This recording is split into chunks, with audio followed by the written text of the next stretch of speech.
Hi guys, this is Win Fat Biker Studio. If it's your first time to tune in to my channel, please hit that subscribe button, bell icon, and give me a likes, okay? And try to share, okay, this video so that everybody, lahat po, ay magkakaroon po ng chance, okay, to view this simple video. And today, as I have promised, September is a month of action cameras. And today, as you can see, we are not going to review any drones. We're not going to review helmet. Pero kailangan natin itong dalawa na to na nandito. Dahil sa isang action camera na ating unbox. At kung ano yun, mukhang kagimbal-gimbal. At yan, tinatawag nating latest 2021 Runcam 5.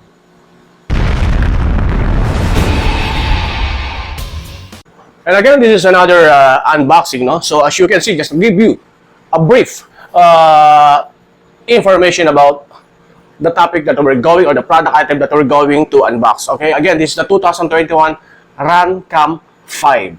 Okay, basically, hindi siya ganun kasikat na dito sa Pilipinas.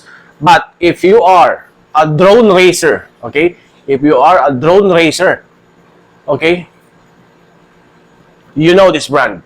Okay, basically, this ang kalaban nito ay ang GoPro Hero Session. Okay, or GoPro Hero Session 4 and 5. Usually, cube type siya na nilalagay sa racing drone at yun ang ginagamit talaga. Wireless, nakakonect sa mga drone goggles o FPV goggles. So now, we're going to do some crazy stuff. That's why my helmet dito is, after the unboxing, we'll try to do our usual bike ride. I-attach natin sa helmet and let's see the quality. Maganda ba ang takbo? Stabilization ba? Anong quality ng pixels ng video or the picture na puproduce ng Runcam 5? Okay, without further ado, let's unbox now itong Runcam 5 Orange. Okay? So natin to. Madalian lang din to. And again guys, this is the second action camera that we're doing some quick unboxing and review and sharing to you. Okay? Para sa lahat. May nakasilyado eh. Yung kaya ng kuting. Yung kaya ng kuko. Okay? The box itself is very robust siya. And as you can see, dito, Runcam 5 4K color orange. So, this is a 4K. So, may lumabas sa mga Runcam 1, 2, 3, and 4. I think 1080 pixel. Pwede pang YouTube. But again, there's some issues before with Runcam 3 and 4 na stabilization. Okay? Again, Runcam 5, Runcam brand action camera is kilala siya sa mga drone racer. Okay? Nalalagay sa yung mga drone na walang camera. Kasi pag drone racing is you need to build your drone. Okay? Mga malilit lang yun. Okay? Let's unbox now. Okay. Walang kagulat-gulat, walang kalaman-laman, at ayan ka lumalabas. Okay? It's color orange. That's Runcam 5 action camera. Buksan na natin. Kung makikita natin dito. Dami laman ah. Yun lang. So, ayan ang harap. Ito ang likod. Walang kano-ano, no? Yung kagad. So, we'll take a closer picture or video later. Okay? Ang laman, calling card. Calling card. And then the rest are, wala na rin. The usual small box, small pouch. Ang laman ay power cable or data cable. Leather strap. Leather strap. I don't know how to use it. Kasi dito ginagamit sa drone racing. May separate mounting ang Runcam 5. You're going to install in a drone racer na item mo. Oh, it's another. Probably it's for the helmet. But I'm not going to use this leather because I bought, where is it? Naku, nawala. Doon yata. Bumili na ako ng mounting nito na same size lang din siya ni GoPro Hero Session. Okay? 4 and 5. It's the same size. Okay? So, yun ang magkalaban. Exact size. So, kita nyo, no?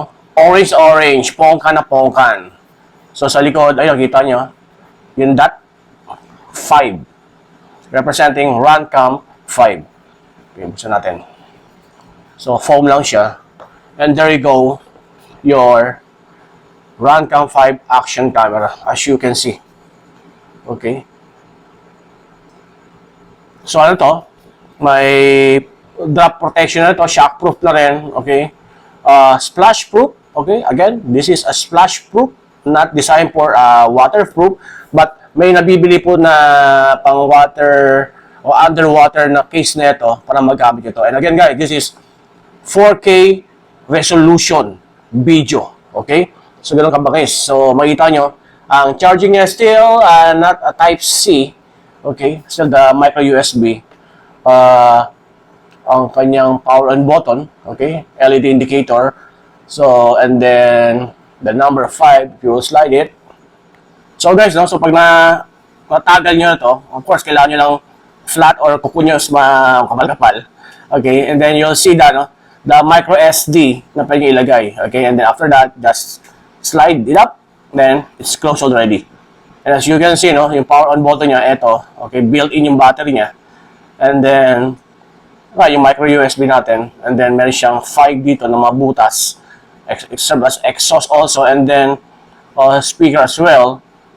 And then ang camera niya, hindi siya dome type, mali ano siya, smooth, but inside siya, parang dome type siya. So, ang coverage niya is talaga hindi siya totally front lang but on the side as well. So, that's why the drone racer like this one. But we're going to use this and try this, how good it is in terms of video quality na 4K ng Runcam 5. But we need to install or add on na pang helmet. So, ito yun. So, this camera is same size like GoPro Hero Session 4 and 5. Okay? Ito ang kalaban ni GoPro Hero Session 4 and 5. Okay? So, let's see how good it is, the 4K resolution. Let's go out now and let's ride, and I'll share you now ano ang quality ng video ng Runcam 5. There you go, guys, no? So, gagamitin natin ang ating new action camera na Runcam 5 Orange. So, currently, nakaset ang kanyang video quality to 4K 30 FPS. So makikita nyo, malinaw na malinaw, very crispy. Okay, hindi lang ito pang action camera, pang drone camera pa sa mga racing drone. Okay guys, enjoy the rest of the video while trekking and riding the Budo Ride going to Antipolo Cathedral Church. Okay, stay safe!